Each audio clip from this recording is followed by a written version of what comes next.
I've got sunshine, my girl, talking about my girl. Sejam muito bem-vindos a mais um podcast da Conversa com Rafaela Peixoto. E a minha convidada de hoje tem uma história muito bonita para passar para vocês. Para além dela hoje se ter tornado uma terapeuta integrativa sistémica, ela não era nada disto. E vamos perceber como é que ela descobriu, como é que ela encontrou a sua missão e o seu propósito aqui na Terra. Recebam comigo Fernanda Sgai! Bem-vinda! Que bom estares aqui! Finalmente vamos bater o nosso papo. Sim. De tanta coisa que tu tens para agregar. Sim, a gente já bate papo, mas agora vamos a sério. Agora vamos a sério. A sério, mas podemos brincar na mesma, porque aqui é tudo para brincar também. Mas com muita seriedade e para inspirar todas vocês que estão aí em casa. Fernanda, como sempre eu faço a mesma pergunta, que é desnudar-vos, tirar-vos tudo o que vocês têm, aquelas armaduras todas, e que nos contem quem é a Fernanda Sgai. Olha, por acaso eu já fiz essa pergunta pra mim mesma, que as pessoas se descrevem com um título. Verdade. E eu digo que eu sou a pessoa mais intensa e autêntica que você vai conhecer, porque Uau. eu vivo a vida numa intensidade. Sempre no 220. Sim. Eu tenho até um vídeo que eu fiz sobre isso, que eu aprendi que a intensidade eu aprendi às vezes com uma forma não muito boa, porque eu perdi meu pai. E eu era muito intensa. Com isso eu pensei assim, amanhã pode não existir, então eu vou viver a minha vida e o máximo hoje. Então é sempre o hoje, hoje. Ou é. Ponto. Então eu tenho 3 palavras que me definem, que é resiliente, intensa e autêntica. E eu acho que isso tem feito eu mudar de caminhos e descobrir tudo que eu queria ser. Porque por muito tempo eu fui o que alguém queria que eu fosse, inclusive meu pai. Então, eu sou engenheira de formação. Vamos puxar a cassete lá atrás, não é? Para além de resiliente, autêntica e intensa, Sim, sempre foste isso tudo? eu acho que não. Mudou muito ao longo do caminho, porque eu era uma criança, então voltando lá para criança, eu era uma criança que queria atenção. E eu via que os meus pais trabalhavam, mas a minha mãe trabalhava muito mais. Ela até não gosta que eu diga essas coisas, mas hoje em dia... É já, realidade, é verdade. Foi o que eu passei. Claro. Então a minha mãe... Sentiste falta? Sim. A minha mãe trabalhava muito e eu acho que eu sentia falta dessa proximidade com ela. Tanto é que... Por isso que dói à tua mãe que tu digas isso, Sim. não é? Porque com qualquer mãe vai responder sempre, é muito bem, é porque tinha que Sim. ser. Não és filha única. Não, tenho mais 2 irmãos, mas Você a tem carreira 3 da filhos. minha mãe deslanchou quando eu era criança. Então, ela era empresária de sucesso, ok, ela trabalhava numa empresa grande, ela tinha um cargo alto, e isso exigia bastante dela. E eu tinha 2 polos, que era o meu pai, que odiava o que ele fazia, e minha mãe, que amava o que ela fazia. Ai, que máximo. Então, ela dava jeito, e hoje eu entendo que ela fez o melhor que ela pôde. Então, naquela época, não tinha nem levar o computador para casa. Então, ela imprimia os e-mails, e quando eu dormia, ela lia, anotava, e no dia seguinte a secretária ia lá e respondia. Então, ela dava o jeito dela, mas ainda me faltava.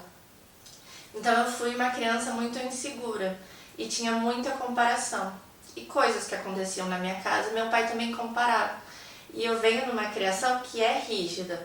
Então, o meu avô era rígido, o meu pai aprendeu dessa maneira.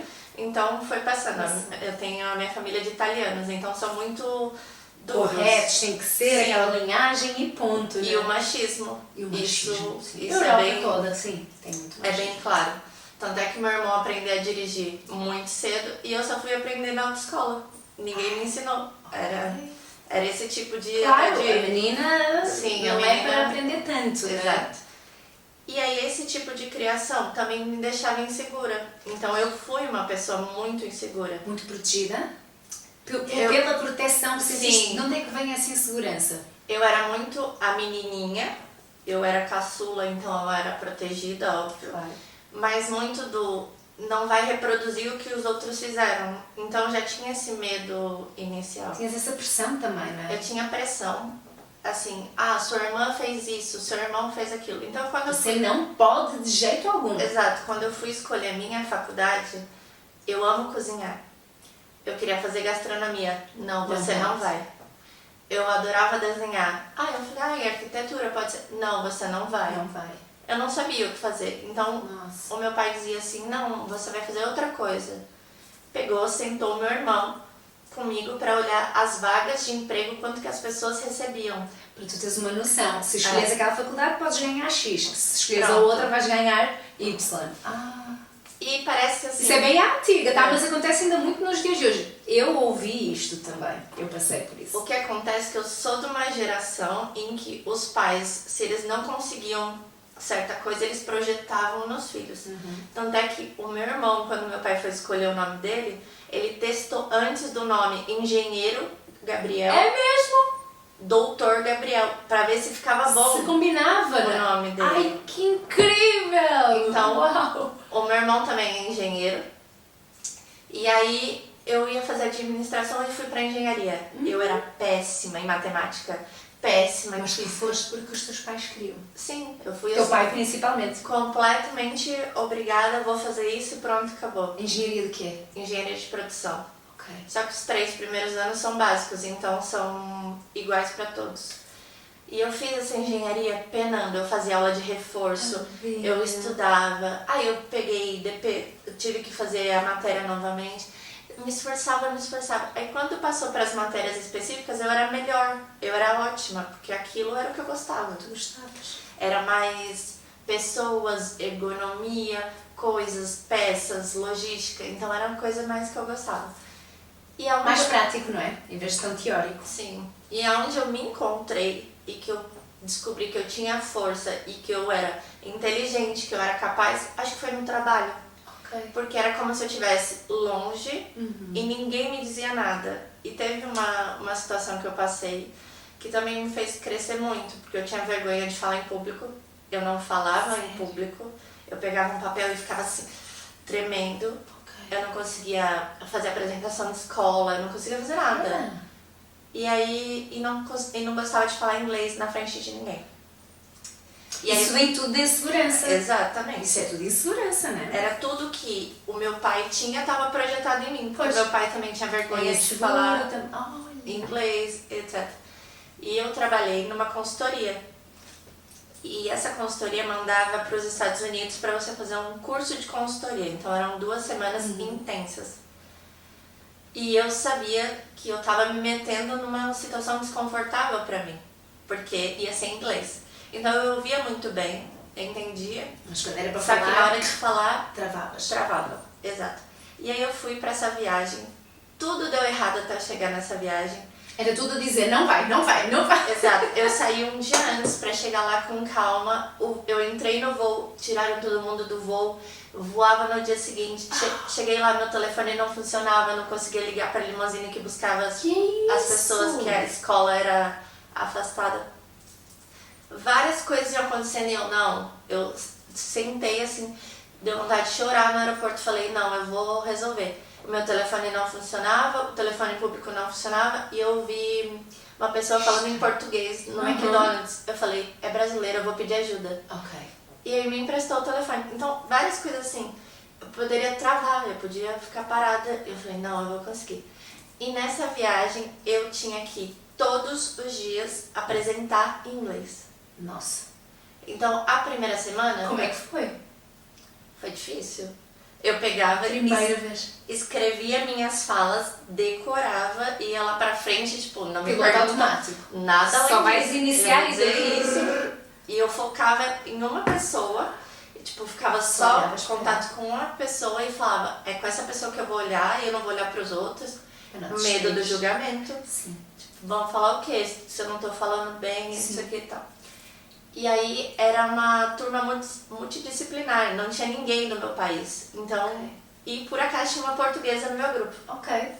Isso já me dá um pouquinho de segurança, porque se me faltasse alguma palavra, eu Ela perguntava pra ela. ajuda.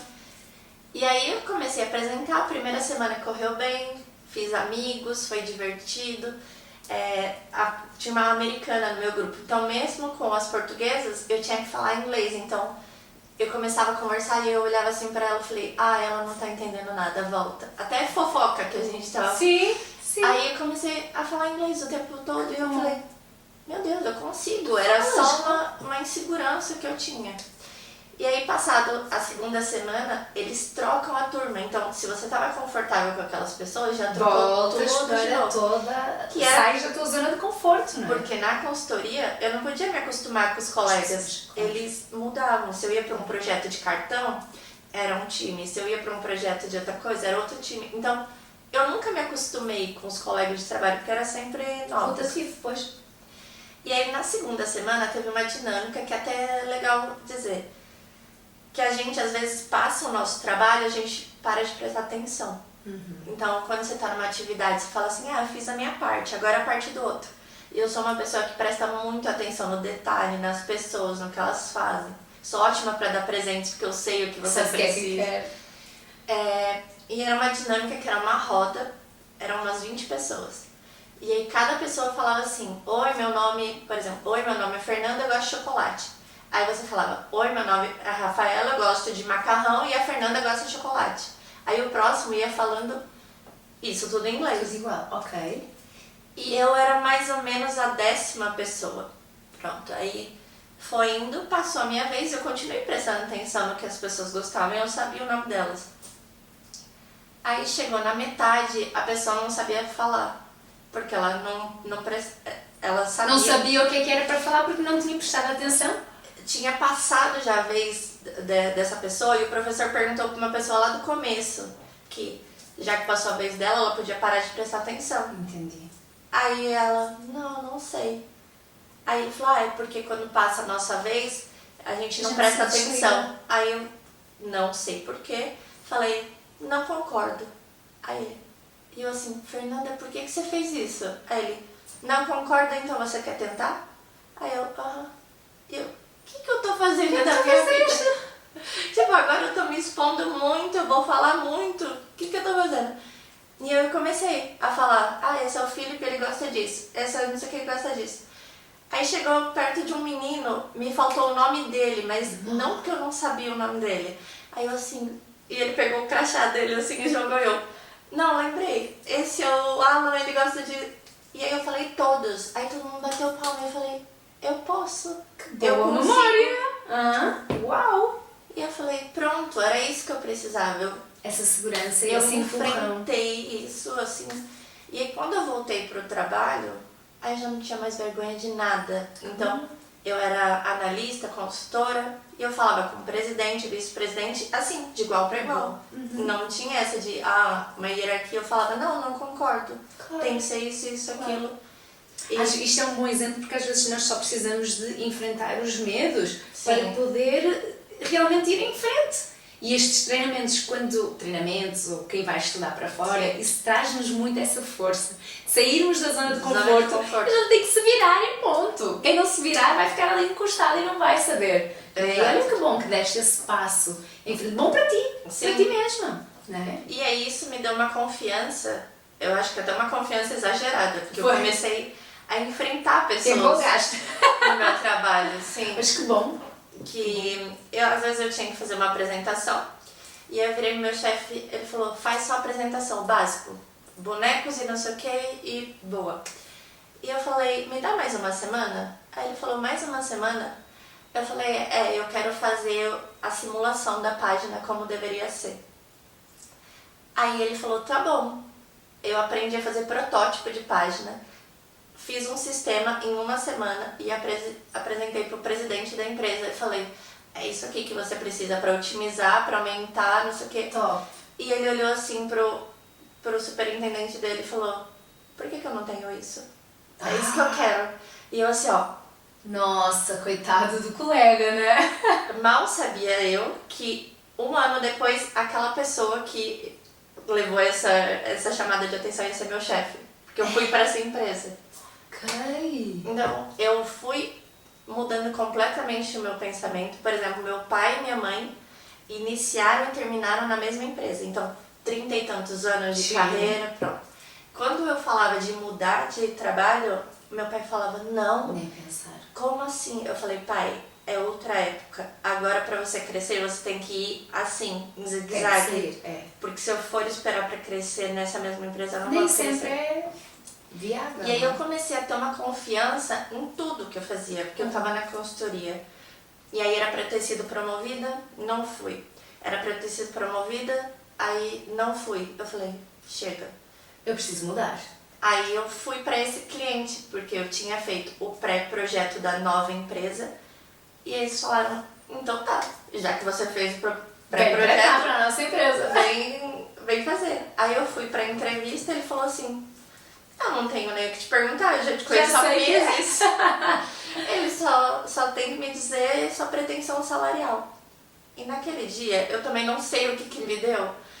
E eu falei assim, tá bom, é X. Era 3 vezes mais do que eu ganhava. Eu falei, que ótimo! Já sabem como eu trabalho, sabem da minha inteligência, sabem o que eu posso entregar. Ué, eu não tô perdendo nada. Pronto. Vou chutar. Eu falei, 3 vezes o valor. Aí ele, não, tranquilo. E eu assim. E tu, poxa, por que eu não pedi 10 vezes mais? Aí, quando eu fui... Serve de exemplo também. Quando eu fui pra entrevista do RH, que aí era assim, pra fechar, aí eu falei assim, pra nem ouvir a proposta da consultoria, eu coloquei mais 2 mil em cima. Aí elas falaram, tudo bem, eu assim. Não acredito, Fê! Era assim, como se eu tivesse... máximo! Eu ganhava 3 mil reais e passei a ganhar 14 mil. Calma, isto tudo no Brasil ainda. No Brasil. Isto tudo no Brasil. Ok. No eu Brasil. já estava a achar que estavas aqui em Portugal. Não, Lá voltamos. Estávamos... Lá, a Tu carreira... eras de onde? Do Brasil? São Paulo. São Paulo. Bom. Lá, a carreira, assim, se você estuda, se você tem anos de carreira, é de um jeito. E quando eu vim pra cá, eu tive um baque sobre isso. É bom, por isso que estamos aí passo a passo para perceberem Sim. como é que é esta história de vida que é tão linda.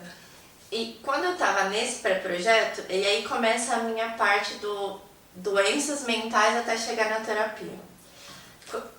Tem um detalhe, aquilo que eu falei que eu só fiz engenharia pro meu pai. No dia da minha colação de grau, eu subi no palco, peguei o canudo, e eu não tenho essa imagem, mas gostaria de ter. Eu ergui aquele canudo e dei um grito, que era como se tivesse Pega, pai! me libertando. Tanto é que eu nunca fui buscar meu diploma. Eu não tenho meu diploma. Nem querias saber. Na verdade, eles me deram a opção de eu ter um diploma de aço. Sim. E depois ia vir o de papel, timbrado, não sei o quê. Eu mandei fazer esse de aço. Falei, tá aqui. Pode pôr no teu quarto. Engenheira. Pronto. Pode pôr aí. Engenheira. Era isso que você queria. Tá aqui. Tá aqui seu presente. E aí, por acaso, eu segui os passos do meu pai. Porque meu pai trabalhava em banco e não gostava. E eu fui indo até trabalhar em banco e não gostar. Pois é. E aí, quando eu tava nesse pré-projeto, Mas nesse pré-projeto ainda estavas a gostar das ideias Sim. Estavas Eu trabalhava na satisfeita. consultoria, eu amava. Gostavas. Exato. Só que eu tava numa fase que eu tava meio sem férias. Porque acabava um projeto, já tinham colocado outro. Acabava um projeto, já tinham colocado outro. Eu tirava férias quando eles falavam, tira aqui entre o Natal e o Ano Novo, ou tira aqui. Então, as pessoas estavam fazendo as minhas férias. Então, falaram, tira aqui uma semana. Eu falei, como que eu vou tirar uma semana com quem? Do nada. Eu falei, meus pais aposentados. E fui com eles pro Chile. Isso foi boa. uma semana. Aí eu tava nesse pré-projeto e eu morava fora de São Paulo, morava num hotel.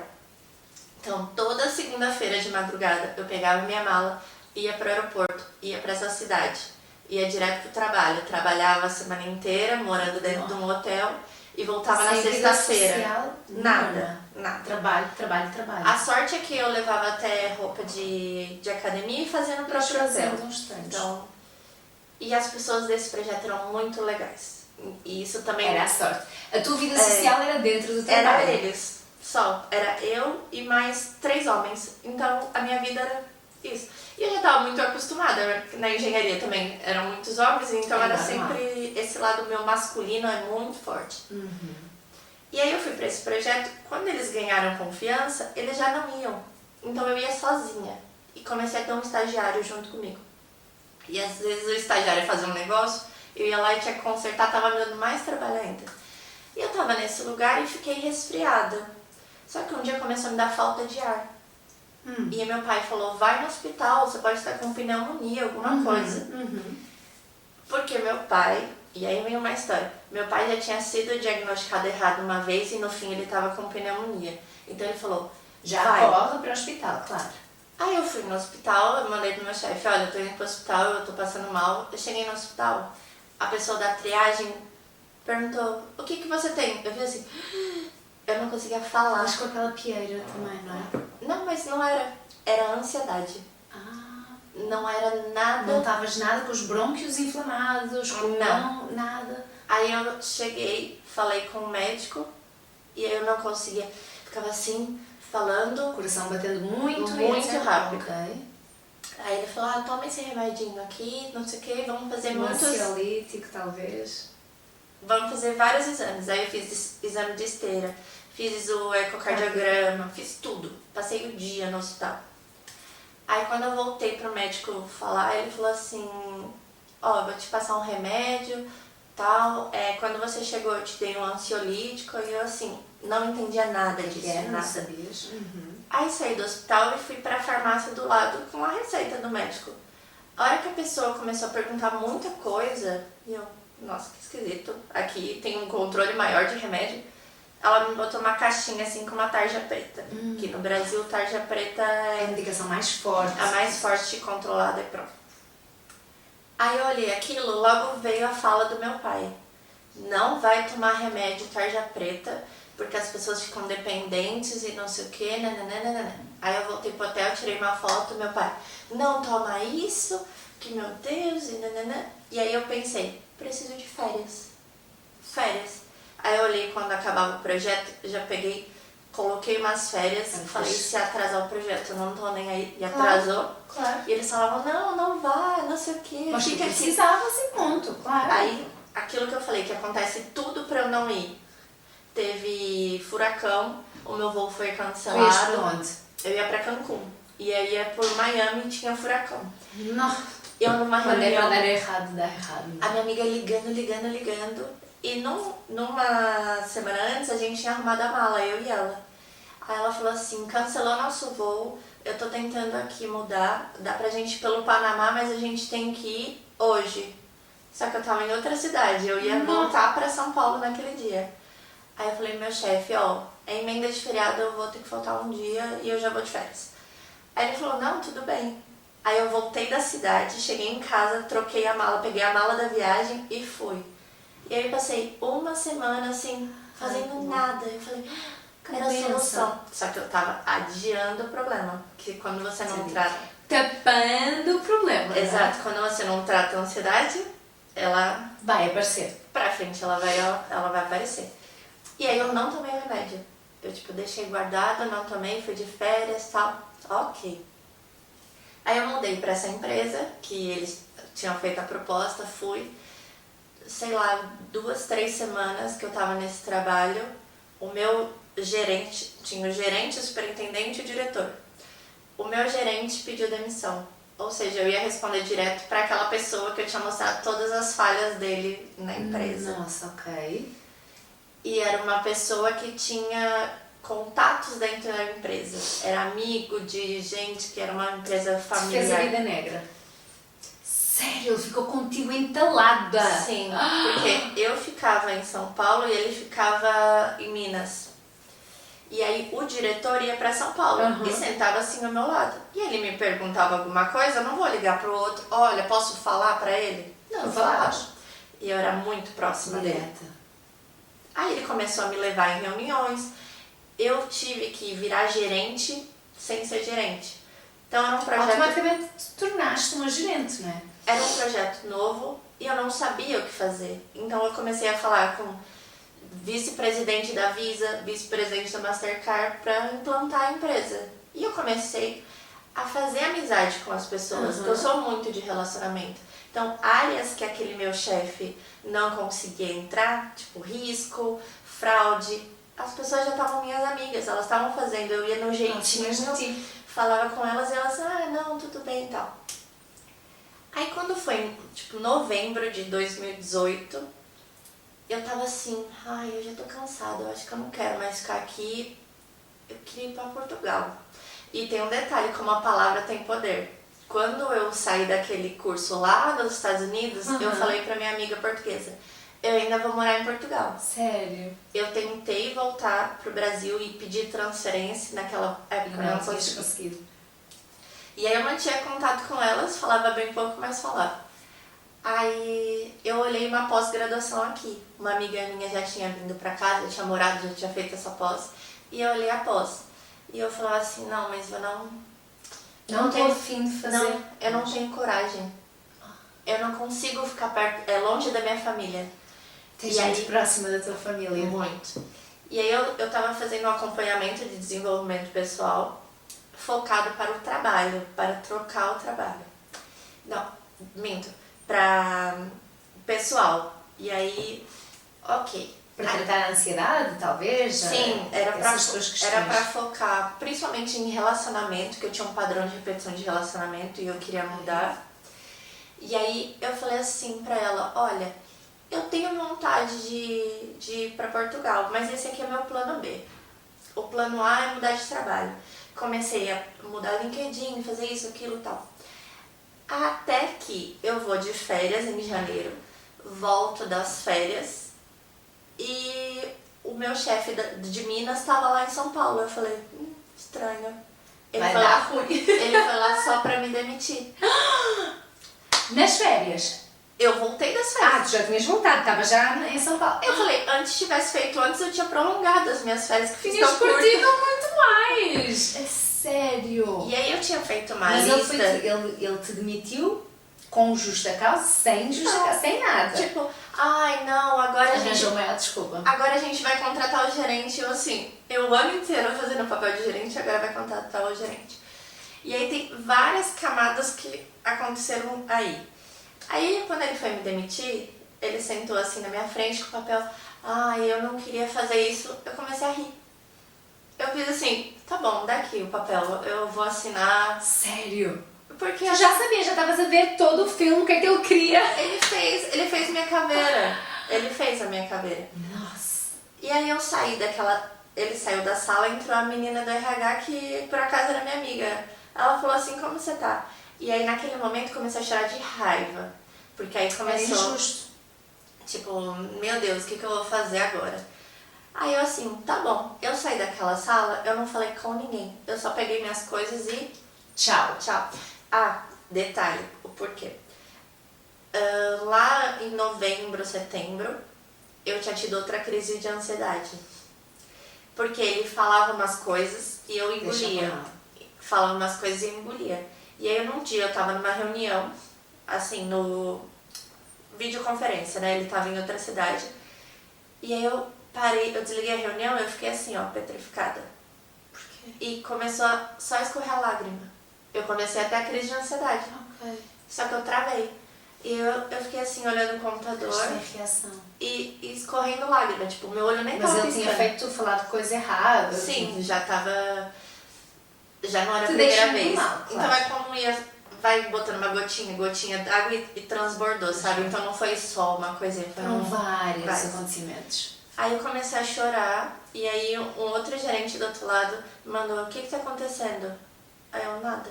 Peguei minhas coisas, fechei, fui pro hospital e falei, tô com crise de ansiedade, põe um remédio na minha veia.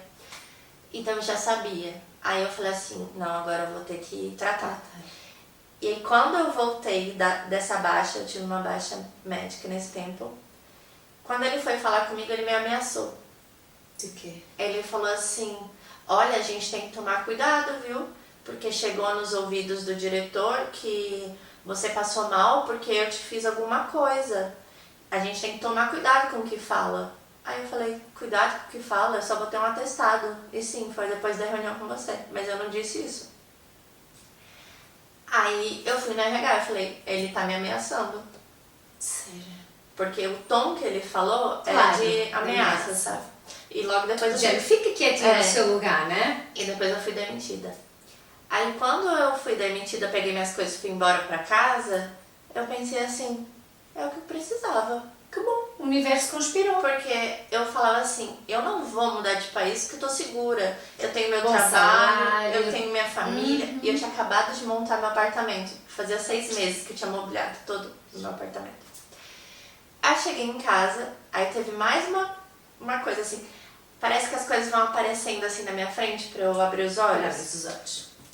Cheguei em casa, loguei no meu computador o WhatsApp da minha amiga que tinha viajado comigo nas férias. Tava aberto, tava logado e ela estava ao vivo falando mal de mim. Tipo, o WhatsApp dela aberto e ela digitando pra outra pessoa e falando de mim. Aí eu peguei e pesquisei assim, Fernanda. Ela falava várias vezes mal de mim. Mas por quê? Uma pessoa que frequenta inveja. Esse é o pior. E fez férias contigo. Esse é o pior. Foi na minha casa, minha mãe arrumou nossa roupa pra viajar. Amiga tua há muito tempo? Não, era de recente. pouco tempo. Mas tinha algum indício? Tu tinhas, tipo assim, desconfiavas? Nada, foi assim, Deus.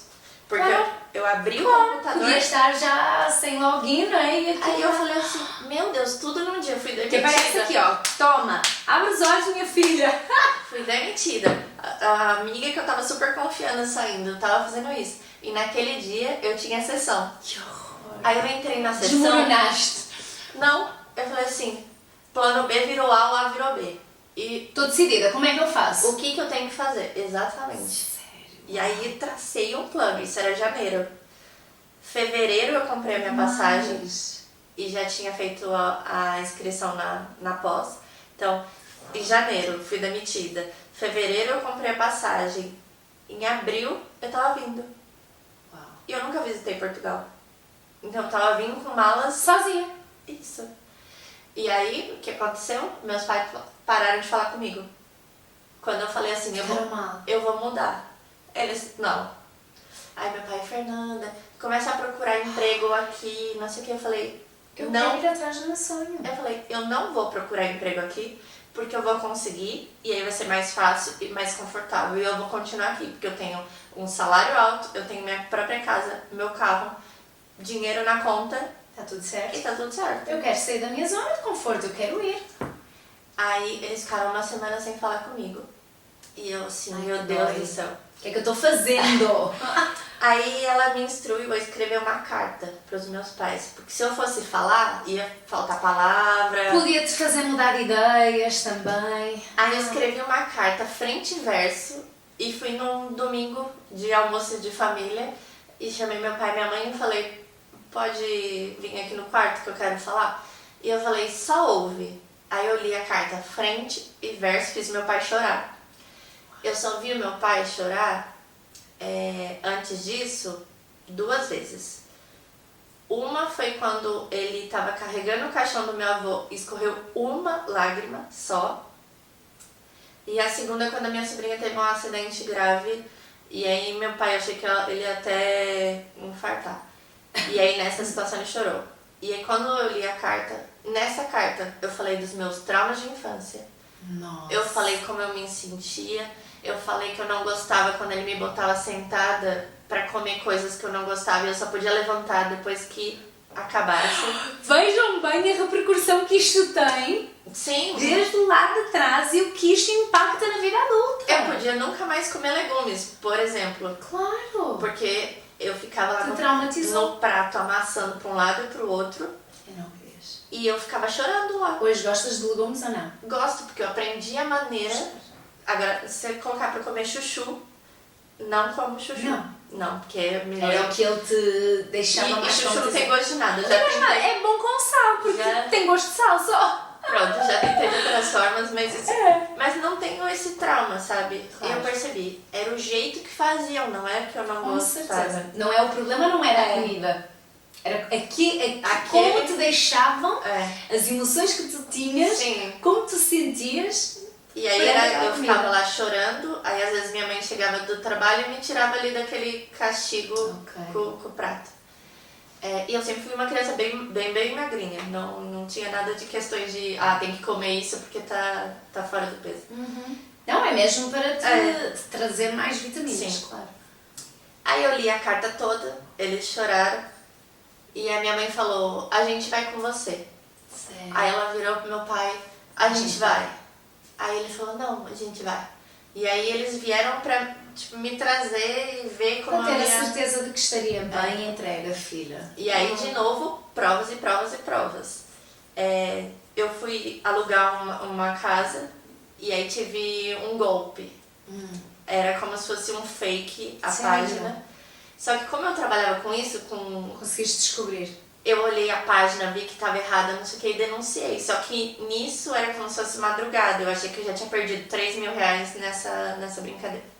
E aí eu já fiquei assim, ai meu Deus, eu tô me aventurando. Porque os meus pilares eram segurança, família, e eu tava fazendo todos eles assim, tipo, Vou deitar no lixo e vou para a aventura, né? Eu sou muito apegada a eles, assim, no sentido, gosto muito. Eu tinha uma sobrinha muito pequenininha, que a gente se via todo fim de semana. Eu falei, meu Deus, vai ser difícil. Como que eu vou lidar com essa distância e tal? E aí, eles falaram, não, a gente vai com você. E eles tinham uma viagem marcada, que era pra celebrar os anos de casamento. E eles falaram, não, então a gente vai com você. Já celebra em Portugal, na Europa, vai passear por ali. Vieram comigo. Quando eu mudei, eu não tinha nem a resposta da pós-graduação. Eu recebi quando eu já tava aqui. Ou seja... Mas já sabia, já tinhas confiança, né? Já tinhas essa Eu confiança. vim e pronto, acabou. Claro. Aí cheguei aqui, aí começaram... Isso foi em que ano? 2019. E aí eu vou te dizer, o meu primeiro ano em Portugal foi o pior ano da minha vida. Como é que te sentiste?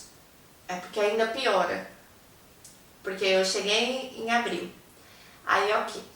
A minha aula só ia começar em setembro, eu tinha um tempo pra me organizar. Eu fiquei num Airbnb que era de uma família. E essa família meio que me adotou. Porque eu não achava lugar pra alugar, não achava nada. E a avó dessa família, ela nasceu numa colônia portuguesa. Então ela falava português. E a filha dela morava na Austrália e o filho dessa mulher moravam aqui. Então eles meio que me adotaram. Então eu ganhei um irmão, uma mãe e uma avó. Querido. Aí eu pagava o referente ao aluguel e morava com eles numa casa no Saldanha, ótimo. Com comida pronta, com roupa lavada. Não, isso tudo eu tinha que fazer. E era bom demais, não tinha como ser Só mal. que ter assim, uma família, isso também deu um conforto pra minha mãe. Ela voltou pro Brasil falando, ufa, tá, tem Claro, pessoas que olham está entregue. por ela aqui. E tinham as minhas amigas lá de Chicago que moram aqui. Aí eu coloquei uma meta, daqui 3 meses eu tenho que ter um trabalho. Minha reserva financeira vai A estar tua aqui. pós-graduação era só noite. E era só em setembro, assim. Era Sim, só mas de era noite. só noite, podias continuar Sim. a trabalhar durante o dia. Ok, boa. Aí eu falei, não, então eu vou procurar alguma coisa, mas também vou com calma. Eu tenho esses 3 meses. Falei assim, depois se der esses 3 meses e eu precisar fazer qualquer coisa, trabalhar em loja, Sim, também te viras. tô bem. Aí deu os 3 meses, eu recebi a proposta para trabalhar no banco. Aí fiz a primeira entrevista, na boa. Fiz a segunda, na boa. Aí ia ser a entrevista com o diretor. Aí foi até engraçado isso, porque ele tava de férias. Aí ele falou assim, depois que ele me contratou, eu tava de calções fazendo a sua entrevista. E eu falei, eu não entendi metade do que você falou, então tá tudo bem. Ok, então ótimo. E foste contratada. O que aconteceu? No dia que eu tinha entrevista com o diretor, era o dia que minha família ia ter a pior notícia. Um pouco antes disso, o meu pai ele foi diagnosticado com bronquiolite num hospital no litoral de São Paulo. Tava com tosse, etc e tal. Aí tomava remédio, não funcionava. E ele foi pra São Paulo. O cardiologista dele falou, vai pra emergência, eu vou pra lá. E meu pai entrou no hospital e não saiu. Ficou logo internado. Ficou pra fazer exames e essas coisas. Aí, no dia que eu ia fazer a entrevista, ia sair o resultado do exame dele. Só que eu tenho uma intuição e eu sinto as coisas muito antes. Eu sabia que eles já sabiam o resultado do exame, só que eles não iam dizer falar por conta da pra não entrevista. atrapalhar a entrevista. Aí eu fiz a entrevista, tudo bem, não sei o que, desliguei e falei pra minha mãe e meu pai, agora vocês podem me falar o resultado, que eu sei que vocês já têm. E aí meu pai foi diagnosticado com câncer. Pulmão. Câncer no pulmão, com metástase no ombro e na bacia. Caramba. Então ele já descobriu muito avançado. Só que meu pai fazia exames de check-up anualmente. Como é que isso nunca foi visto? Como? Claro que vens a descobrir mais tarde por conta de toda Sim. essa tua... O câncer, ele é uma doença psicossomática, ou seja, coisas que você vai somando aqui também podem te dar câncer. A minha mãe já tinha tido câncer, já tinha operado. A minha irmã já tinha tido câncer, já tinha operado. De quê? De que... O delas era na tireoide. Aí o médico fez eu fazer o exame. Uma chance. Deu uma bolinha. Tanto é que a minha mãe fez até uma reclamação no hospital porque a pessoa que estava fazendo o exame falou: é só para confirmar? Aí eu, confirmar o quê? Ai, meu Deus. Aquela pessoa não estava apta para me dar aquela notícia. Eu já achei, tô com câncer também. Claro, que horror. A minha mãe e a minha irmã tinham passado por uma situação difícil com um acidente da minha sobrinha. Então aquilo ficou travado aqui.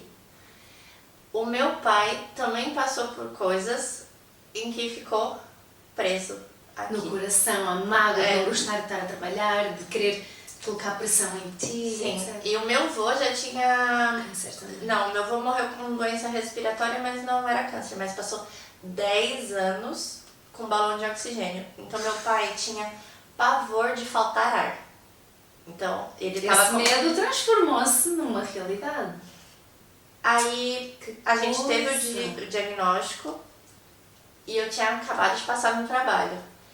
Como é que geres a felicidade com a tristeza, não é? Até que chegou um dia, eu acho que não, sei lá, tinha passado 2 semanas, eu cheguei no meu trabalho mais cedo e falei pro diretor, eu tô indo pro Brasil.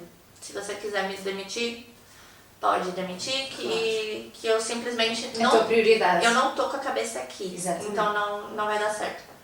Aí fui pro Brasil, olhei meus pais, minha família e tal, fiquei uma semana e voltei. Aí eu falei, tá, agora eu consigo... Bem, consegues concentrar. Acabei. A partir daí peguei muitas coisas assim dentro de mim, que eu falei assim, tô longe da minha família, tô num lugar... Muita coisa. Aí eu tive síndrome do pânico. Eu não conseguia mais entrar no metro, eu não conseguia estar na Zara, porque as Muita gente, pessoas... multidão. Eu precisava dar a mão pra alguém, eu já não conseguia fazer muita coisa. E a primeira vez que eu tive isso foi saindo do cinema. E eu já fazia terapia, mas eu não tomava remédio algum. Passado um tempo, foi piorando. Comecei a ficar depressiva e tal, sem tomar remédio algum. No trabalho estavas bem? No trabalho estava bem. Isso era todas as questões de estou longe, ai se eles... Sim, se era eles sabem o muito problema. relacionado com o que o meu pai estava passando. Porque eu penso assim, em vários momentos da minha vida que aconteceram coisas comigo, eu assim... Tu viraste. Mas Sai- com os teus... Quando é com alguém da minha família, isso me pega. Cavalo. E aí, acelerando a história. Quando foi assim pro fim do ano, eu tinha passagem marcada para ir pro Brasil passar o Natal. A minha intuição disse, Fernanda, vai embora. A minha mãe falava, não, tá tudo bem e tal. E meu pai seguia internado. Não dava para fazer quimioterapia. Então ia ter que ser outras coisas e, assim, meu pai não acreditava em nada. Aconteceu uma coisa aqui, que eu acho, não sei se todo mundo acredita, mas vou contar.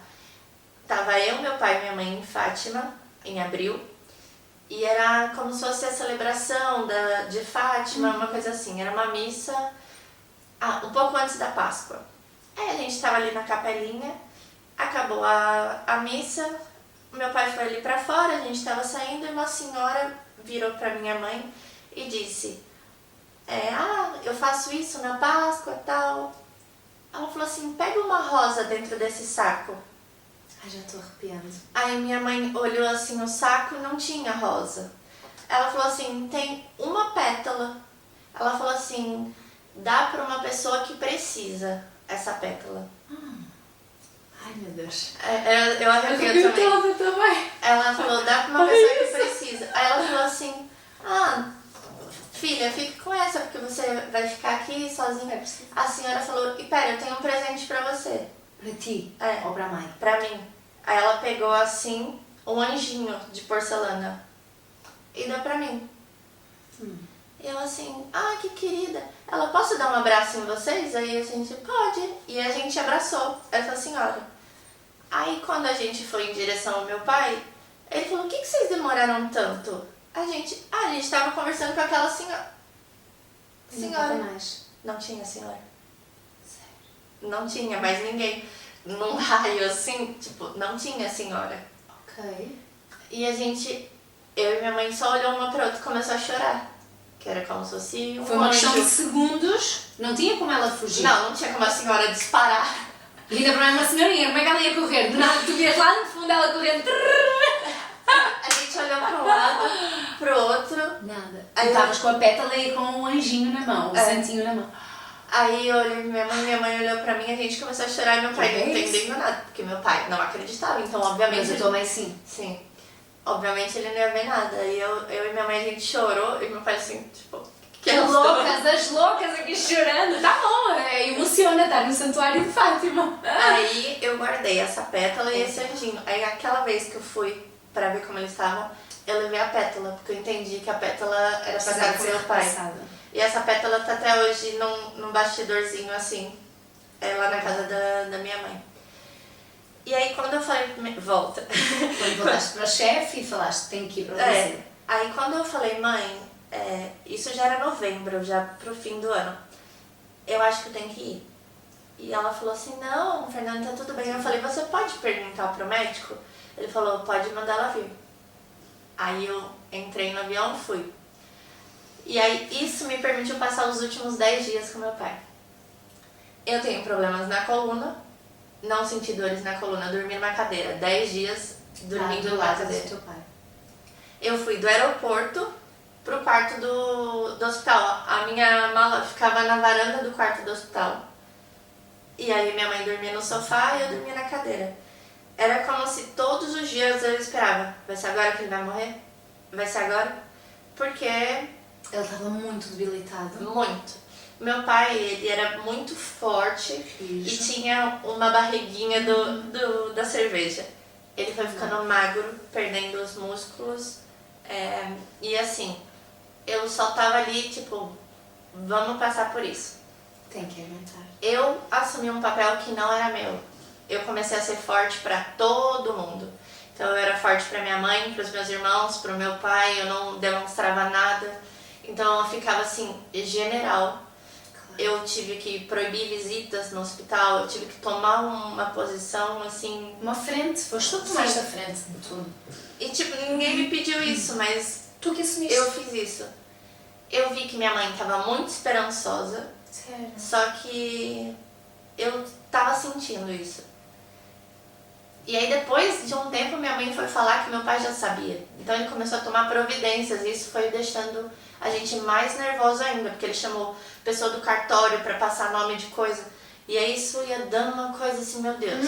Nós já sabia, a gente sabe. E aí pessoas foram visitar ele, que assim, fazia muito tempo que não ia.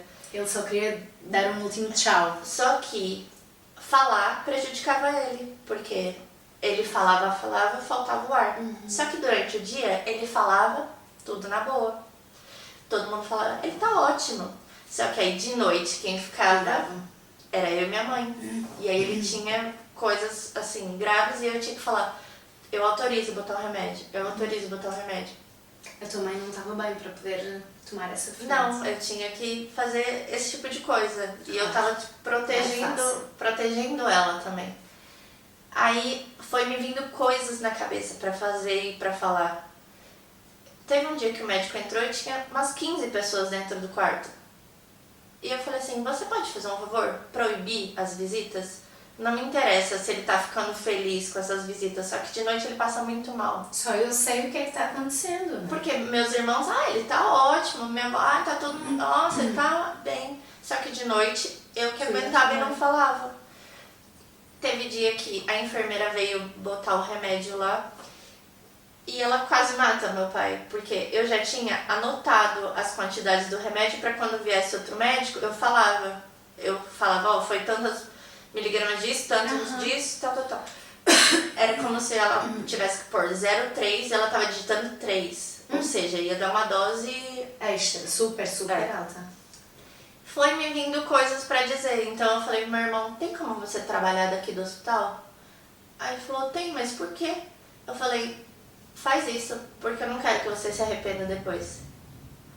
E aí meu irmão trabalhava numa mesinha, eu ficava lá o dia inteiro. Então, assim, coisas foram acontecendo. Eu fiquei com raiva de pessoas que só queriam estar bem com elas mesmas, sabe? Queriam tirar uma foto com meu pai no hospital.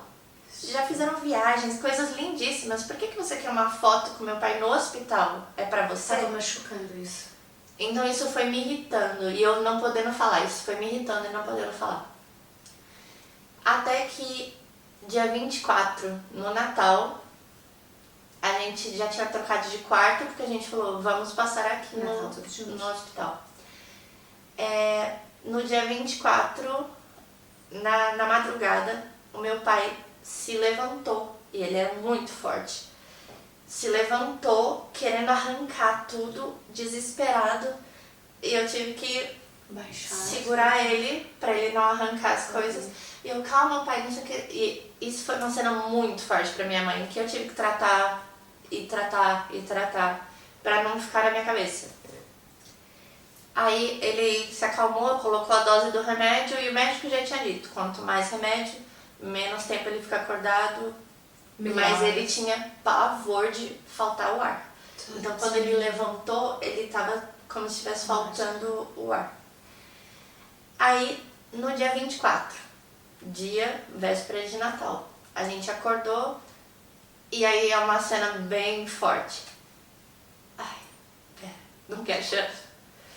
A minha mãe chorar. Estamos só aqui. A minha mãe passava a mão nele e falava, ele tá geladinho. E eu assim, ela não sabe o que tá acontecendo. É triste, sabe? Ela tem que passar por isso. E aí quando vinha terapeuta e perguntava, você precisa de ajuda? Eu falava, não, eu tô bem. Fala com o meu irmão, fala com a minha mãe, eu tô bem. Então eu sempre tive bem nesses momentos. Tentava estar forte. Obrigada. É muito forte esta história. E foi aí que ele já estava partindo. Então entrou um médico no dia 24 e a minha mãe tava lá e tal. E ele, posso falar com você? Nossa. Aí eu falei, pode? Ele falou, você sabe o que tá acontecendo? Eu falei, sei. Ele falou, ele não vai acordar. Eu falei, eu sei. Ele falou, sua mãe sabe? Eu falei, não. Tá tadinha. Ele falou, chama seus irmãos. Aí, de novo, eu tendo que ser forte. Liguei pro meu irmão e falei, busca a minha irmã, a avó, e vem todo mundo pra cá agora. E eu tinha proibido as visitas. Já ninguém mais podia visitar. Aí eu recebo um comunicado que tinha uma pessoa na recepção pra visitar. E era minha prima. E eu falei, não te avisaram que não pode visita e tal. Mas é uma prima quase irmã, sabe? Ela é da mesma idade que o meu irmão. Aí eu falei pra ela, ele não vai mais acordar. E tá vindo todo mundo aqui. E aí, outra cena forte. Chegou todo mundo, ficou todo mundo em volta. Ele conseguiu ouvir a voz de todo mundo. Inclusive, minha sobrinha bebê falou, vovô, o Papai Noel te deu um carrinho. Ela falava até carrinho. Aí a gente falou, põe aqui, Sabrina. Aí ele ouviu a voz de todo mundo e fez... E partiu. Ai, meu Deus. E é como se Ele ficou descansado, foi quando a alma sai do corpo, essa hora do... respirar. E aí começou a me dar coisas, assim, minha irmã chorando. Eu devia ter feito. Eu falei, agora não é momento de eu não devia. Tipo. Só respeitem o silêncio. Aí começa a tomar providências, tira as crianças do quarto, Toma Começa- docente novamente. vai lá embaixo, leva o RG, assina o óbito, vai até em casa, busca a roupa. Para fazer o bolo. E foi até uma coisa que a gente deu risada, porque minha cunhada foi comigo. Quando eu peguei a roupa, fui buscar a gravata, já tava dentro do bolso e tinha um bilhete de loteria. Eu falei, não, ele não deve. Esse bilhete aqui de loteria trouxe o euro milhão, né? É o... Qual é o... A Mega Sena. Mega Sena. Eu falei assim, não, ele não planejou até nesse nível de deixar um Nossa, bilhete. muito bom. Tinha ou não tinha? Tinha um bilhete. Mas tinha Mega Sena ou não? Tava com prêmio? Não. Tá. Eu falei, ia ser muito ele ter planejado, porque ele planejou, sabe, as coisas. E assim, não, se ele colocou um bilhete aqui e tá premiado, ia ser muita coisa. E aí eu tive uma nova crise de pânico no lugar em que estavam preparando o corpo. E essas coisas que as pessoas não acreditam, né? A minha irmã tava falando muitas coisas, eu comecei a ter pânico, que eu tava dentro do carro, eu falei pro meu irmão, fica você com ela no carro, porque ela Eu tinha, não tô conseguindo ela falar tinha com ela. quebrado o pé. Eu falei, eu não tô conseguindo, deixa eu ficar com a mãe e fica com ela. Aí eu fui, e minha mãe, calma, não sei o quê, e tomei água, e eu tava assim, muito nervosa, tendo a crise do pânico mesmo. Aí a gente tava assim, numa sala, só eu e ela, eu ouvi o assobio do meu pai. Ai, meu Deus. Aí, de novo, eu e minha mãe, né? A tua mãe? Aí minha mãe falou, ouvi. Aí era como se fosse assim, tipo, acalma, tá tudo bem. Aí, coisas inconvenientes que aconteceram no velório. As pessoas falando, e agora então você vai voltar pro Brasil pra ficar com a sua mãe? Não vai deixar ela sozinha? E eu falei, não, gente, isso não é justo. Eu passei por Essa tanta tua vida. coisa. Claro. E o meu pai falaria assim, não Só vai faz trabalhar e isso. segue o teu... Tanto é que ele ficou bravo quando eu fui visitá-lo. Então, ele falou, não, então eu não vou fazer isso por mim e por eles também, porque não é justo comigo. Aí E tu não vais substituir o papel do teu pai, porque estás ao lado da tua mãe. E minha mãe não precisa de mim, esse é o maior detalhe. Minha mãe E ela estava na boa com tava isso. na boa. Aí ouvi pessoas dizendo pro meu irmão, não chora, você tem que ser forte agora, você que é o homem da família. Eu peguei na mão do meu irmão e falei assim, Chora. pode chorar. Se você quiser chorar, você pode chorar. Porque já vinha do meu avô não chorava, meu pai não chorava. E eu disse pro meu irmão, você pode chorar sim, não tem problema. Claro. Aí chegou na hora que o padre perguntou, alguém quer dizer alguma coisa? Eu falei, quero. Porque a festa favorita do meu pai era o Natal. Então ele preparava coisas em casa, ele comprava coisas especiais para as pessoas. E já tinha gente que já não estava mais indo. E aí ele faleceu. E na madrugada de 24 para 25 estava toda a família reunida. Aí eu falei assim, sim, eu quero dizer uma coisa. Eu ouvi pessoas me dizerem, ai, que pena que seu pai faleceu no Natal. Eu falei, não, não é pena. Era a festa favorita dele. Ele só foi celebrar. E vocês, antes celebravam em casa, e ele queria que todos estivessem, e vocês estão todos aqui. E eu fui olhando assim para todo mundo, eu falei, Nossa. e Forte. ele queria que todos estivessem no Natal e vocês estão todos aqui. E aí teve o velório e tal. Eu já tinha cancelado antes a minha viagem com os meus amigos. Eu recebia muitas coisas dos meus amigos. Eles foram no velório, tipo, antes de viajar. Isso também me fez pensar assim, quem é realmente meu amigo, quem não é. As pessoas queridas que tu tens ali à volta, não é? O meu irmão, o amigo dele, ficou ali. A gente perguntou, onde você vai passar o Natal? Ele falou, aqui com vocês. Então, deu uma sensação de quem tá do nosso lado. Aí passou os dias, eu entrei na revolta, porque mãe, você disse tanto de Deus e cadê Deus agora? Claro.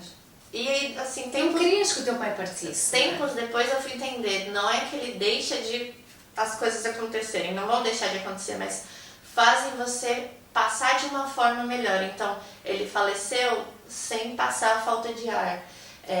Eu consegui estar 10 dias sentada numa cadeira sem dor nas costas. Então, coisas aconteceram e tem essa explicação. Acelerando, quando eu voltei para Portugal, fiquei muito deprimida, depressiva, com ansiedade. E aí então eu comecei a tomar remédio. E aí sim, eu comecei a tomar o remédio. Foi ele... tudo por ladeira abaixo, não é? Sim. Mensagem E aí ele mal. dizia, olha, é obrigatório você fazer atividade física. E por isso que todos os dias de manhã eu mostro que vou fazer atividade física, que É isso aí, das minhas, porque faz bem, ó. é para as pessoas pensarem, não é o físico, é o mental, é o mental. Faz bem a cabeça. Porque eu fui de muito depressiva sem comer para muito depressiva comendo tudo. Então, estava muito associada às minhas emoções.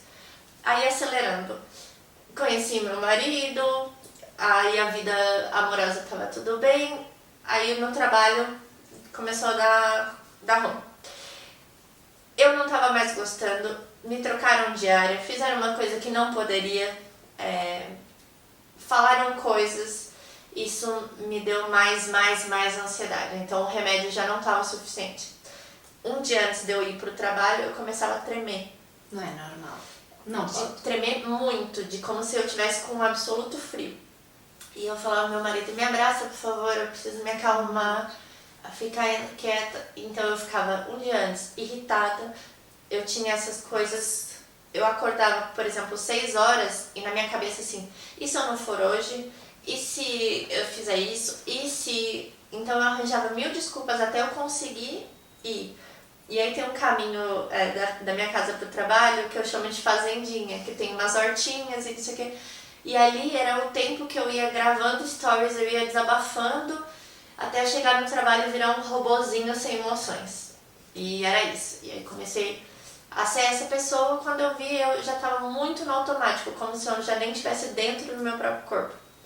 Até eu receber um exame no meu trabalho em que meu coração já não estava batendo da maneira correta. Eu falei, estranho.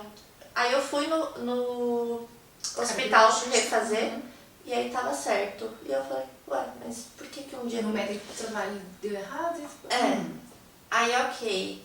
Depois comecei a ter umas tonturas muito fortes. Aí eu falei, minha mãe tem labirintite, né? Essa mania de falar, se nossas... Se a família tem, eu também tenho, também não é? tenho. Mas era uma... Mas não podemos pensar assim. Exatamente. Era uma tontura de que eu tinha que segurar Ias desmaiar. na parede, era muito, muito forte. Mas tontura ou quase a desmaiar? De Não. pressão baixa? Era como se... Tivesse tudo a balançar. Balançando, mas não... Como se estivesse um pouco bebaça. Mas não a ponto de desmaiar. Ok. Aí fui no otorrino, ele falou, é da posição, Os ouvidos. fez um exame que virava do outro, e eu assim, tá. E eu tinha aprendido a fazer uma manobra pra quando tivesse assim, era uma manobra muito brusca, assim, que ajeitava. Que faz outra vez. Só que eu tava em casa, eu tava falando com meu marido e começou a me dar tontura. Eu falei, eu tô com muita tontura, faz a manobra, faz a manobra. E aí ele olhou no meu olho e ele ficou assim parado. Depois que ele me falou. Aí ele fez a manobra, só que eu tava de olho aberto e eu não enxergava. Tava preto, meu olho. Eu tava olhando, mas não olhando, eu não enxergava. E eu, meu Deus, eu perdi a visão. Ah, meu Deus, que medo. Aí ele fez a manobra e voltou. Ele falou assim, o seu olho dava medo, parecia de filme de terror. Ele fazia... O teu olho estava um olho só. Esse olho que tava dando a tontura, ele fazia assim muito rápido. Ele falou, deu muito medo o seu olho.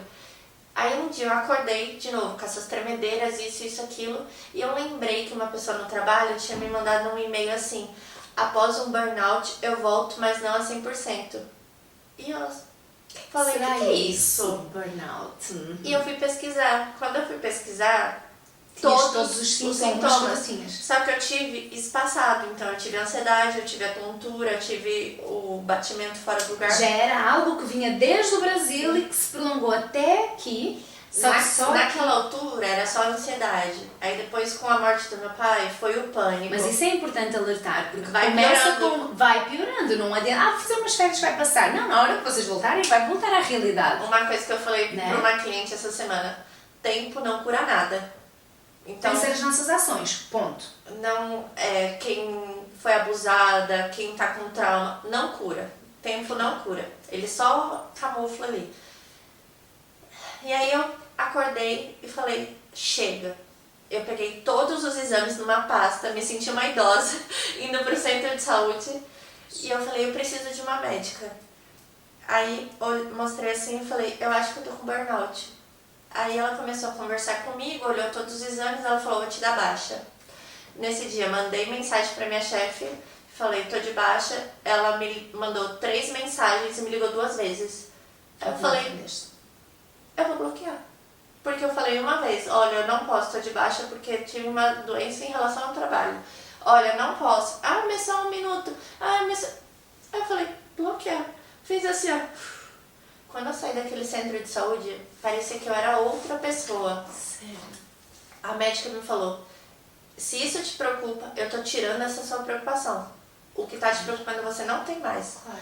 E aí eu tomava remédio e aí o médico mandou atividade física. Só que na minha cabeça é, como é que eu vou fazer atividade física se eu tô de baixa médica e se alguém do trabalho me vê na rua? Claro. Então eu ficava em conflito. Que incoerência, não é? Claro. Aí foi 1 mês de baixa, mais um tanto de baixa. E eu falei, cansei, eu vou pedir demissão. E aí eu voltei nessa médica e ela falou assim, e agora, o que você vai fazer? Porque você não vai voltar para esse trabalho. E aí, quando eu voltei no psiquiatra, ele falou assim, você não vai voltar para esse trabalho, por que você já não pede demissão com baixa? Eu falei, gente, 2 anjos. Todo mundo falando, sai fora. Aí eu falei assim, quer saber? E eu já tinha tido a indicação de que eu tinha que fazer reiki pra mim, porque eu absorvo muito as coisas das pessoas. Eu vou ajudando todo mundo, quando vê, eu que tô... Tá tudo dentro de ti, problema. Eu que tô mal. E aí eu falei assim, já sei. Antes eu não podia fazer o reiki, porque um dos princípios é não me irrito.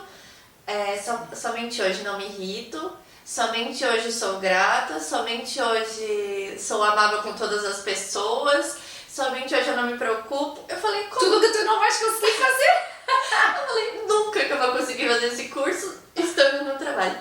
Aí eu falei, já que eu tô de baixa, eu vou fazer. E é assim que eu comecei a minha primeira terapia. Então, eu comecei a fazer o reiki pra mim. Então, fiz os primeiros passos. Fizeste o curso pra Aí ti. depois eu tive a indicação. Não é pra você parar, é pra você continuar. É pra você fazer até semestre. Então, eu posso até ser professora reiki.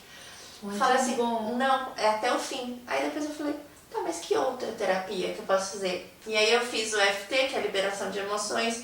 Aí eu falei, mas que outra? Aí eu fiz a desprogramação neurobiológica. Falei, mas que outra? A constelação, eu já tinha comprado um curso há muito tempo, só que eu não me identifiquei, então eu nunca começava. E aí quando eu vi a constelação na água, eu falei, é tão fluido, eu não tenho... não consigo manipular o que tá ali, é muito mais fácil da pessoa não receber. é com pessoas, que as pessoas às vezes podem ter a própria energia, a própria dor, a própria emoção e manipula, não é o campo. E aí o mais legal é que todas essas terapias, primeiro eu tinha que fazer em mim. Tens que testar. Então, não era nem o testar, primeiro eu tinha que liberar tudo que eu tinha. Então, faz sentido. O reiki, eu reequilibrei minha energia. A depressão, o meu chakra ali da depressão tava sempre cortado. Tu tens aquele espaço? Tenho. Não, eu lembro que a gente quando falou Sim, da... eu tenho as varetas. As varetas energéticas, é assim? É uma vareta como é que chama? de radiestésica. Então a vareta ela mede energia, que é utilizado no minério para encontrar água e etc. Essas varetas, quando você aponta tanto para a pessoa quanto os locais, ela mede energia. E aí quando a gente fala, e isso é até bom para as pessoas, quando a gente fala e sente coisas ruins, isso trava nossos chakras. Então dá pra ver muito bem na... E fica lá, din, din, din, din, na tudo vareta. errado. Quando a gente fala assim, raiva, ódio, mágoa, isso trava o chakra. Quando a gente faz amor, alegria e coisas boas, isso é como se abrisse. E o reiki, então a vareta faz assim, abre. Então eu comecei... Quando está aberto é porque está bem. Depende se é pra pessoa mim. ou no local. E a vareta equilibra? Não, ela só mede. Só mede, só te aí, mostra. E aí eu eu até que tenho que falar. aplico o reiki, e aí vejo os seus 7 principais chakras, aplico o reiki. Isso é uma energia. Mas é como se a pessoa recebesse 8 horas de sono. Então, quando eu te aplico o reiki, é como se... Nossa, dá um sono. Acabasse de acordar assim, relaxado, tá tudo bem, tá tudo no funcionamento do corpo. E depois eu também fui liberando as minhas emoções. Então, essa questão que eu falei do meu pai, do trauma do hospital, outras questões que eu já passei, eu caí de cabeça do cavalo, tem várias coisas na minha vida que eu apliquei em mim. Eu falei, caramba, agora eu consigo estar na Zara e tá lotada de gente. Que ótimo. Eu tava Já entras no metrô? Eu tava no Chiado, na inauguração da árvore, numa boa. E é isso que é importante, que as pessoas pensam assim, com o tempo vai passar, ou eu vou evitar isso. Não. Tem pessoas que me mandaram já mensagem que fez xixi na calça, com pânico, dentro do metrô. Então é uma coisa séria. E aí com o tempo eu fui pensando assim, por que eu tô evitando certos temas? Por que eu fico assim tão... Ansiosa, com medo. Às vezes vinha uma pessoa pra tratar e eu pensava assim, tomara que ela não fale de abuso. Só que eu não tinha ideia o porquê que eu tinha esse bloqueio. E é um dado, assim, muito ruim. 90% das minhas clientes passaram por abuso. E a partir do momento que eu tratei a primeira pessoa que falou assim, eu tenho que te dizer uma coisa, eu nunca falei isso em voz alta. E tinha sido abusado. E, assim, 98% foram por pessoas próximas. Pessoas da família, pessoas de convivência, de confiança. E quando eu saí dessa sessão, me veio na cabeça uma lembrança. Eu tive uma tentativa de abuso. Só que eu não lembrava. Não lembrava. Sério? Quando eu tinha mais ou menos uns 13, 14 anos, era como se fosse um médico. Próximo da família? A família inteira confiava. É um especialista, não vou dizer muito sobre isso. Então era uma pessoa de confiança da família toda. E aí ele me disse pra eu baixar minha calça. E eu falei, mas por que tem que baixar minha calça? Se não era ginecologia. Se o que você vai tratar é pra cima, por que eu tenho que baixar minha calça? E eu confrontei ele. Aí ele falou, não, então não precisa. E quando eu tive essa memória, eu fui falar com a minha família. Por que a gente deixou de ir nessa pessoa? E eu descobri que a gente não deixou de ir nessa pessoa porque eu falei alguma coisa. Foi porque outras pessoas da minha família falaram. Então eu descobri isso. Então eu descobri que eu tive uma tentativa de abuso. Então era por isso que eu... Mas talvez por outras pessoas próximas a ti tinham sido abusadas, tu também podes ter essa raiva dentro de ti, mas sem saberes. Nunca soube. Quem está à tua volta É a constelação. tem uma energia. Tem uma energia. Porque quando a gente não resolve numa geração, passa pra próxima. Então, quando o pai, a mãe é ansioso e fala, ai, meu filho é ansioso, então trata você. Porque vai resolver na próxima e na próxima geração. E aí eu fui questionar e fui a fundo. E aí eu descobri que eu tinha tido uma tentativa de abuso. E essa te dava raiva. Essa passou a ser uma pergunta obrigatória para as pessoas. Então, quando eu pergunto algumas coisas, no fim eu pergunto, você passou por um abuso? Sim. E a raiva das pessoas não é do abusador. A maioria delas não. É a raiva do porquê minha mãe e meu pai não viram e não fizeram nada. Porque tem casos de 4 anos, 8 anos, assim, bem pequenos, mas também mais adolescentes e, sim, por que eles não viram? E aí a gente faz na constelação e consegue perceber que a raiva não era nem do abusador, era do porquê que ninguém viu, família, que ninguém dos fez meus nada. próximos não... Ai, então, a minha jornada, assim, resumindo, eu fiquei muito mal, mentalmente muito mal, tive todas mais outras doenças. E aí eu pensei, tá bom, agora eu entendi. Fizeram virar a chave que é ser. Eu tive tudo isso pra que agora eu saiba, quando uma pessoa fala, eu tô me sentindo assim, eu falo, eu sei, você tá se sentindo assim. Quando eu faço vídeos, eu recebo mensagens assim, parece que você tá falando comigo, parece que você tá sentindo o que eu sinto. E é realmente, porque eu já passei ansiedade, depressão, burnout, síndrome do pânico, o abuso. Então, eu sei como a pessoa está se sentindo. E aí isso cria uma identificação. E uma conexão, não é? E a diferença é que às vezes vem uma pessoa, até isso é uma polêmica, vem de psicólogo, eu tô há anos no psicólogo e não consigo. Porque vai lá no psicólogo, diz só o que tá sentindo naquela hora. Fala, não resolve nada. Aí vai no outro dia, fala, e você manipula o que você fala, você vai contar a tua história, o né? que você tá Isso. pensando. Não a panóplia toda, o que está acontecendo à volta. Quando né? eu coloco na constelação, Não tem por onde não é o fugir. que você tá falando, você tá dizendo o que tá sentindo do campo. E aí a gente vai descobrindo coisas que a pessoa não me falou na conversa inicial. Ah, sim, essa do abuso eu descobri no fim, que a pessoa tava muito assim com o pai. Eu falei, aconteceu alguma coisa com o seu pai? Teve alguma questão? Ela, sim, foi abusada. Nossa. Então, mesmo que a pessoa não Abusado. fale, A constelação mostra e eu consigo ir contornando, olha, fala por aqui. E pessoas que querem só estar no papel de vítima, eu não deixo. Ou tem que ser esse papel. Ou não é pra fazer terapia comigo, porque entrar lá e só reclamar e não querer tratar nada, não querer mudar nada. Eu sei que é difícil mudar as coisas, eu sei como as pessoas se sentem, eu sei que uma pessoa deprimida não quer sair de casa, eu sei, eu já passei por isso. Mas tem coisas que você pode ir mudando. Você pode fazer uma caminhada, se você não quer estar dentro do ginásio. Eu não gostava do ginásio fechado.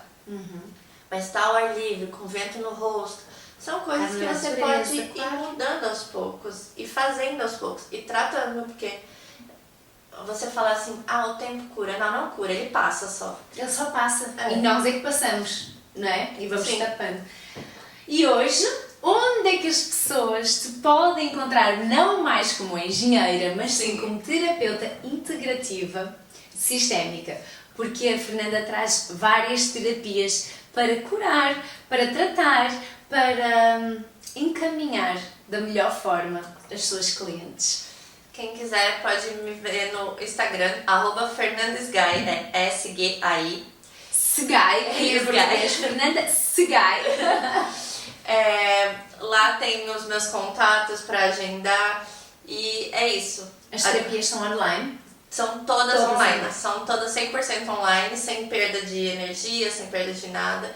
É justamente para você poder tratar do conforto dessa casa. Então você senta ali no seu sofá, na sua mesa, fala comigo e pode desabafar, falar tudo que precisa ser tratado. E tu é que orientas a terapia mais recomendável para aquela pessoa. Quando uma pessoa vem, eu quero fazer constelação, eu vou entender o porquê que ela quer fazer constelação, e se for o melhor, vai ser. Mas tem casos que a pessoa fala, eu tô com uma dor no joelho e eu quero fazer reiki. E eu descubro que essa pessoa tem uma dor no joelho, porque ela tem mágoa, ressentimento e etc. E vou na causa. No que causa isso, na raiz. Porque não adianta eu tratar naquele momento. Então, na conversa inicial, é justamente isso. Entender o que você está passando, quais são as queixas, os desafios, o seu histórico familiar, o seu histórico como um todo. E a partir daí, eu indico a melhor alternativa. Porque pode ser que você faça uma constelação, te dê mais clareza do problema. Depois a gente vai lá e faz o EFT para liberar as emoções associadas. Então eu faço um combo das terapias e vou fazendo o que é melhor para a pessoa. Não tem um atendimento padronizado. Específico, não é? É tudo personalizado para a própria Exatamente. cliente. Fernanda, para terminarmos essa nossa conversa que foi tão inspiradora, foi linda, isto dava papo para mais de 2 horas, porque tem detalhes na tua história de vida que é necessário mesmo trazer. Esses detalhes, essa explicação mais aprofundada. Eu fiquei com pena de ter que ir cortando a Fernanda várias vezes, porque de facto aqui não dá para estender muito mais, mas fiquei com vontade de estender bem mais a fundo esta nossa conversa. Teremos mais oportunidades para tomar o nosso café, almoço e estarmos juntas. Porém, vocês, se querem conhecer melhor quer a história da Fernanda e entender a forma como a Fernanda pode ajudar, porque de facto uma pessoa com experiência, não só de estudos, de teoria, mas sim ter vivido, ter sentido na pele, é uma história assim arrepiante, emotiva. Foste a única que até agora, em todos estes episódios do podcast, me fizeste chorar. Sim. Mesmo. E fizemos, nós as duas chorámos. Exatamente. Nós as duas chorámos. Porque de facto é uma história que vale a pena. Eu recomendo vocês conhecerem as terapias todas da Fernanda. E para terminarmos, sem mais alongamentos, Para terminarmos com chave de ouro, Fernanda, deixa uma mensagem para quem está lá em casa. Tem uma coisa que eu passei e isso me fez de lição. Dê importância para as pessoas em vida. Nada é tão forte, tão ruim que não vá passar. Então, quando você estiver numa situação que você fala, meu Deus, o que eu tô fazendo, o que está acontecendo? Tudo vai passar, tanto a parte boa quanto a parte ruim. Então, quando você estiver no fundo do poço, pensa assim, eu tenho a opção de cavar e me afundar no que está aqui, ou de me reerguer. Às vezes não é fácil, às vezes a gente precisa de ajuda e aceitar a ajuda das outras pessoas, que a gente não precisa ser forte o tempo todo, a gente tem nossas vulnerabilidades e elas têm que ser aceitas também. Então, quando você se sentir triste, sinta essa tristeza por um momento e depois passe, porque se você quer ficar sentindo a tristeza, aquilo vai reverberar e vai te fazer mal. Então, outra coisa, todo pensamento negativo, ele tem uma sensação física negativa e uma emoção negativa. Então, vamos olhar nossos pensamentos. O que pode ser mudado? Os nossos pensamentos, porque eles depois eles podem vir, mas mas a gente pensa, ok, não é tão sério assim, eu estou problematizando um pouco mais. É sempre a melhor dica, quando você está em qualquer situação, respira. E respira profundo, porque quando a gente respira curto, que é quando a gente está com ansiedade, respira curto, você hiperventila e não oxigena, não pensa. Então, em toda situação, pensa, respira e pensa, o que pior pode acontecer? Porque às vezes não acontece nada. E a maioria dos nossos pensamentos e preocupações nem vão acontecer. É algo que nós estamos a tentar pressupor. Sim.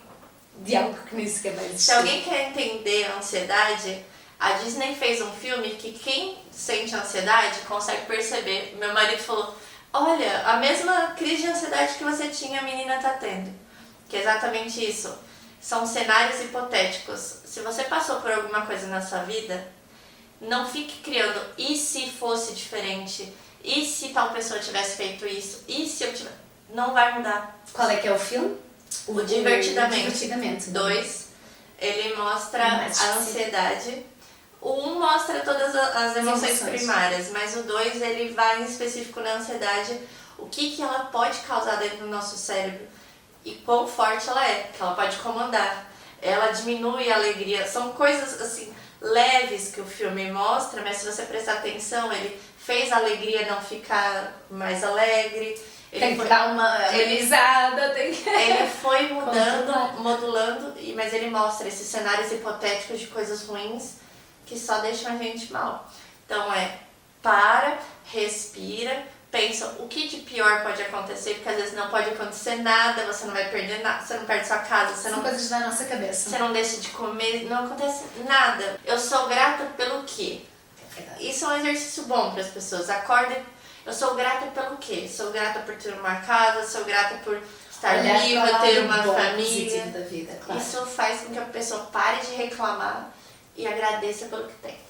Amém. Um brinde a nós. Obrigada, Fernanda. E quem quiser saber mais dicas é mais 351. Não, brincadeira. I've got sunshine, my girl, talking about my girl.